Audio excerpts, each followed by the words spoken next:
Acompanhe atentamente, senhor presidente Fábio Beltrade, nosso relator geral, esse brilhante deputado federal que está emprestado na Câmara como deputado, mas é um excelente jurista, e o nosso advogado combativo, relator geral substituto, Paulo Teixeira, com a sua visão prática, né, e real, e ao grande experiente, esse deputado, esse parlamentar longevo na Câmara dos Deputados, Emílio Teixeira, e acompanhe atentamente a leitura, né, para e passo do relatório de Vossa Excelência. E muito me animou a condução do relatório, principalmente ao abrir o relatório colocando questões muito importantes no processo civil brasileiro, que é o tom da revolução jurídica, que é esse projeto, a revolução científica, aspectos fundamentais, revolução tecnológica e a revolução social que esse texto traz. No conteúdo, analiticamente, fiz uma leitura diagonal, encontrei importantes avanços, porque Vossa Excelência coloca nesse texto o pensamento do processo civil universal. O processo, ele é universal. Não existe um processo, uma regra geral processual que se caiba tão somente no ordenamento jurídico para estabelecer as relações sociais e trazer a segurança jurídica e a paz sociais nessas relações estabelecidas no nosso processo judicial. Curiosamente, eu quero enaltecer o trabalho abnegado desse coordenado inicialmente pelo ministro Fux, desse juiz, desse julgador, desse experiente processualista na área civil. Processualista a tal ponto de ser apaixonante, como ele detalhou conosco aqui algumas vezes, e até durante a comissão do Senado, as inovações, o que deveria ser mudado no processo civil brasileiro, em razão da sua experiência como julgador, como profissional do direito e também como professor de processo civil. Então, eu só tenho a agradecer a participação desse ministro que deixou, quer dizer, compartilhou conosco o seu labor judicante com a cátedra, de nos ensinar, de nos apresentar algumas sugestões na área do direito processual civil. Vi atentamente aqui algumas questões, eu acredito que algumas sugestões serão apresentadas no âmbito principalmente do processo eletrônico. Caminhamos na era da digitalização, então seria ignorar a realidade hoje da tramitação de documentos e contratos de uma rede que se torna cada vez mais eficaz, de nós não considerarmos a importância do processo civil digitalizado, de atos processuais digitalizados dentro desse novo ordenamento. E também de ampliar ou de consolidar uma estrutura inovadora que deu certo no país, que é a justiça arbitral.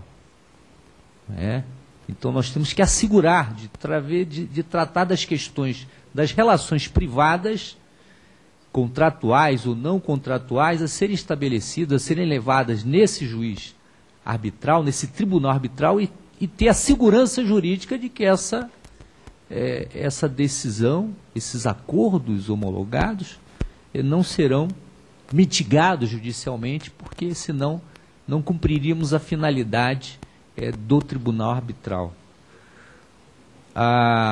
As outras questões sociais, nós temos que ter a preocupação de dar respostas a elas, como muito bem colocou o nosso relator geral substituto, de questões até na área fundiária.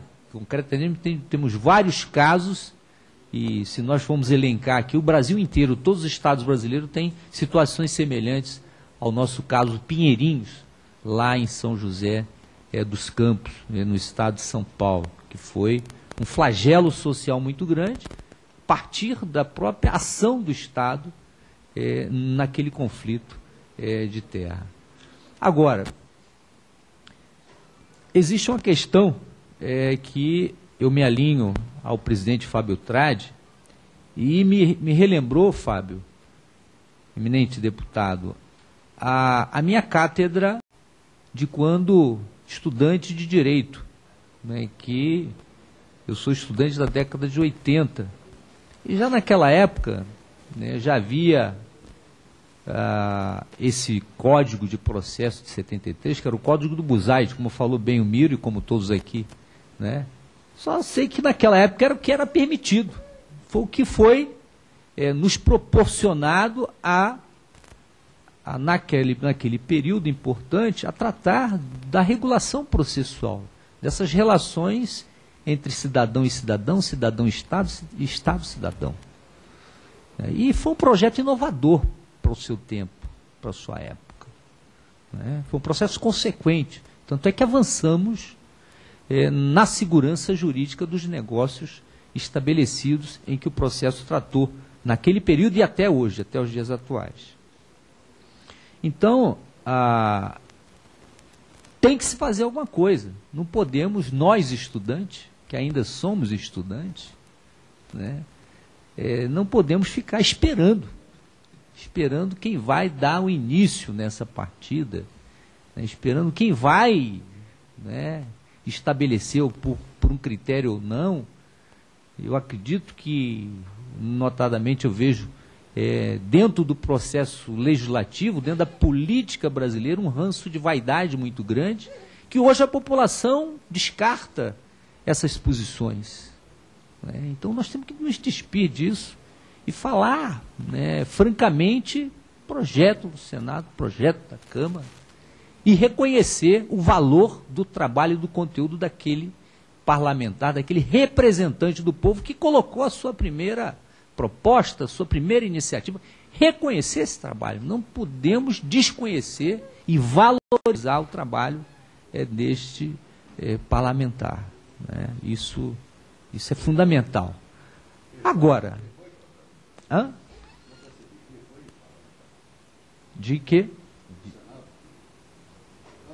Não coloquei, eu coloquei de uma forma genérica, né? Até porque o projeto... Então, agora, temos um problema muito sério, de ordem constitucional, que gravita o nosso trabalho.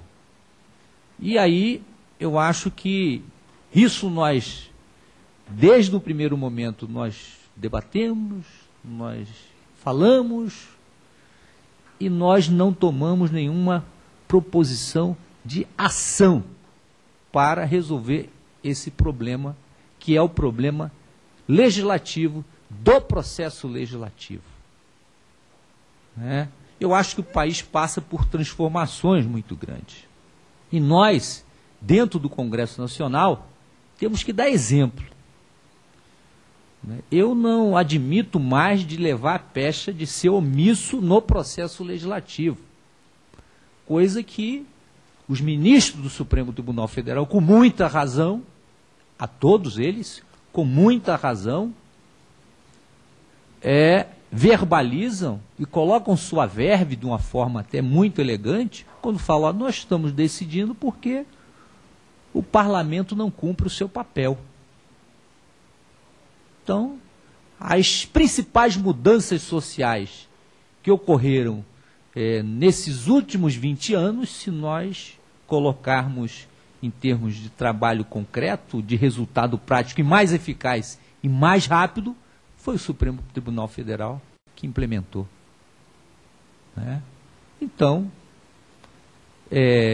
eu considero que ao admitirmos uma comissão especial destinada a proferir parecer ao projeto de lei 6.025 de 2005, ao projeto de lei 8.046 de 2010, está aqui bem claro, ambos do Senado Federal, nós admitimos a subversão da ordem constitucional no processo legislativo.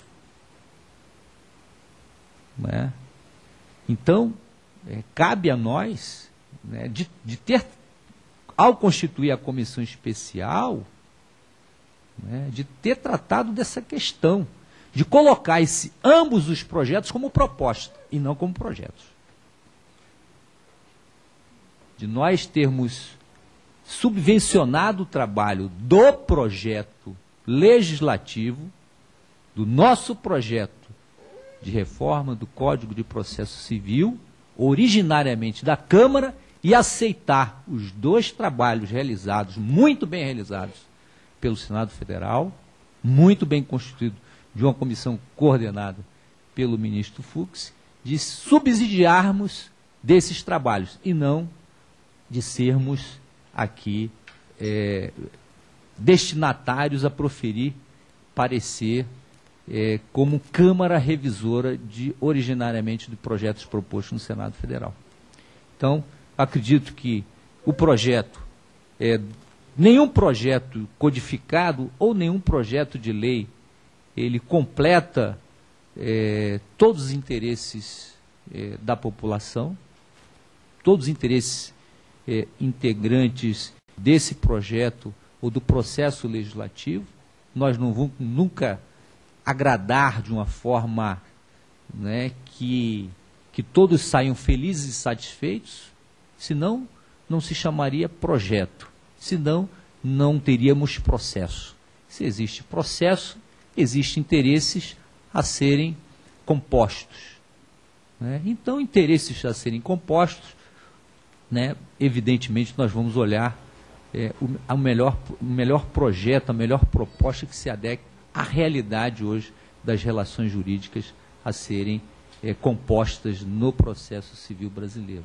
Então, senhor presidente, relator geral substituto, nosso vice-presidente Miro Teixeira, está aí uma demanda desse deputado federal, amanuense de processo civil, né, a colocar para vocês uma questão que me incomoda,